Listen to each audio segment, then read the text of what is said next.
একটা কথা আছে, আল্লাহ ধরে না কিন্তু ধরিলে ছাড়ে না। ভাই সবাই মরে যাবেন, মানুষ মরণশীল। আমাকে মরার পর আমাদেরকে একটা ভয়ঙ্কর কবরে যেতে হবে। ওই কবরে কোনো দরজা নাই, কোনো জানালা নাই, কোনো আলো নাই, কোনো বাতাস নাই, কোনো আপনজন বলতে কেউ থাকে না। নাহমাদুহু ওয়া নুসাল্লি আলা রাসূলিহিল কারীম। আম্মা বা'দ, ফাউযু বিল্লাহি মিনাশ শাইতানির রাজীম। বিসমিল্লাহির রহমানির রহিম।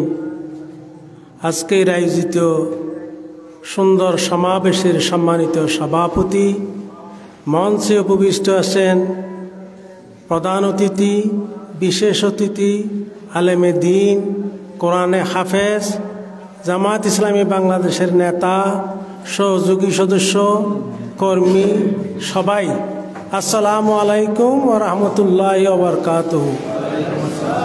মহান আল্লাহর দরবারে শুকর জ্ঞাপন করছি। আল্লাহ পাক আজকে আমাদেরকে এখানে জমায়েত হয়ে সুন্দর দৃষ্টিভঙ্গি নিয়ে দুটো কথা বলার যে তৌফিক দিয়েছেন, আলহামদুলিল্লাহ। দরুদ এবং সালাম পেশ করছি বিশ্ব মানবতার মুক্তির দূত আল্লাহর রসুল সাল্লাল্লাহু আলাইহি ওয়াসাল্লামের রোজা মুবারকে। অতঃপর আপনাদেরকে আমি আন্তরিকভাবে মুবারকবাদ জানাই, যেহেতু আজকে দ্বীনি জলসাকে সফল এবং সার্থক করার জন্য আজকে আপনারা কত ধৈর্য সহ্য মাধ্যমে আজকে এই সভাকে আপনারা সফল এবং সার্থক করেছেন। সবাইকে আন্তরিকভাবে ধন্যবাদ। আসসালামু আলাইকুম। সম্মানিত উপস্থিতি, আল্লাহ পাক মানুষ সৃষ্টি করেছেন, প্রাণী সৃষ্টি করেছেন এবং জগৎ সৃষ্টি করেছেন। সবাই কিন্তু আল্লাহ পাককে চিনে, কিন্তু আল্লাহ পাকের কথা শুনে না। এটা আপনারা হয়তো অবশ্যই জানেন। জামাত ইসলামী বাংলাদেশ একটা পূর্ণাঙ্গ ইসলামী আন্দোলনের নাম, যার লক্ষ্য উদ্দেশ্য হচ্ছে আল্লাহর জমিনে সৎলোকের শাসন কায়েম করে মানুষের মধ্যে শান্তি, শৃঙ্খলা এবং মানবতার সেবা নিশ্চিত করা। আমরা আজকে আপনাদের প্রতি সবিনয় অনুরোধ করি, আপনারা আসুন। মানুষের কল্যাণ এবং মুক্তির পথ সুগম করতে আল্লাহর আইনকে আমরা বিশ্বাস করি। এই জমিনে আল্লাহর পবিত্র কোরআন হাকিমকে আমরা আমল করি, অর্থাৎ নবী রাসূলুল্লাহ সাল্লাল্লাহু আলাইহি ওয়াসাল্লামের আদর্শকে আমরা স্মরণ করি। আল্লাহ পাক আমাদেরকে সৃষ্টির সেরা করে সৃষ্টি করেছেন। আল্লাহ পাক কোরআনে বলেন, লাকাদ খালাকনাল ইনসানা ফি আহসানি তাকবীম। আমি মানুষকে উত্তম অবকাঠামোতে সুন্দর করে সৃষ্টির সেরা করে তৈরি করেছি। তা আমাদের কাজ কবে সৃষ্টির সেরা? আমি অনুরোধ করব, আপনারা সৃষ্টির নিকৃষ্টতম কাজ করবেন না। তো সৃষ্টির সেরা কাজ করতে গেলে আমাদেরকে 5টা বিষয়ে সুনজর রাখতে হবে। 1 নম্বর, আমাদেরকে কালামা আল্লাহ এবং রসুলকে আমরা চিনতে হবে এবং সবর ধরতে হবে, নামাজ পড়তে হবে।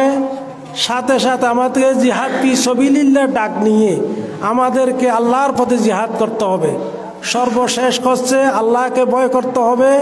আল্লাহকে ভয় করলে আল্লাহ আমাদেরকে সার্বিকভাবে সাহায্য, সহযোগিতা এবং সব কিছু দিয়ে আমাদেরকে আল্লাহর জমিনে সুখে রাখবে।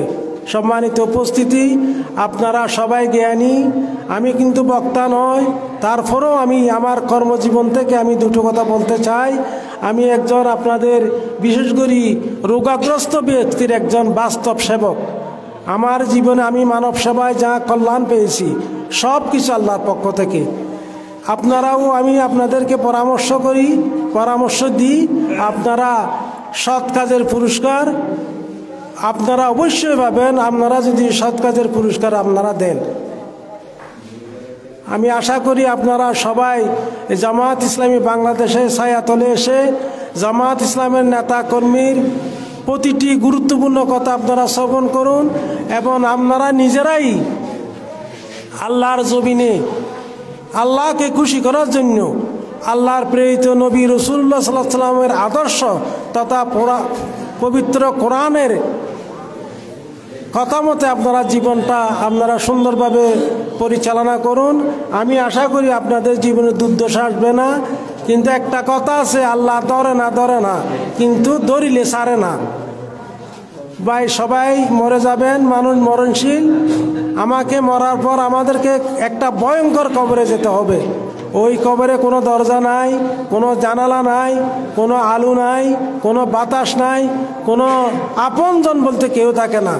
ওই কবরের কথা স্মরণ করলে আপনারা সবাই আল্লাহকে চিনুন, আল্লাহর নবীকে মানুন এবং আল্লাহর কোরআন মতে এই দেশের জমিনে প্রত্যেক মানুষ আপনারা জামাত ইসলামকে সমর্থন দিন এবং জামাত ইসলামের ছায়াতলে এসে এই দেশের জমিনে একটা ইসলামী শাসন কায়েমের জন্য আপনারা দোয়া করুন। আমিও দোয়া করি।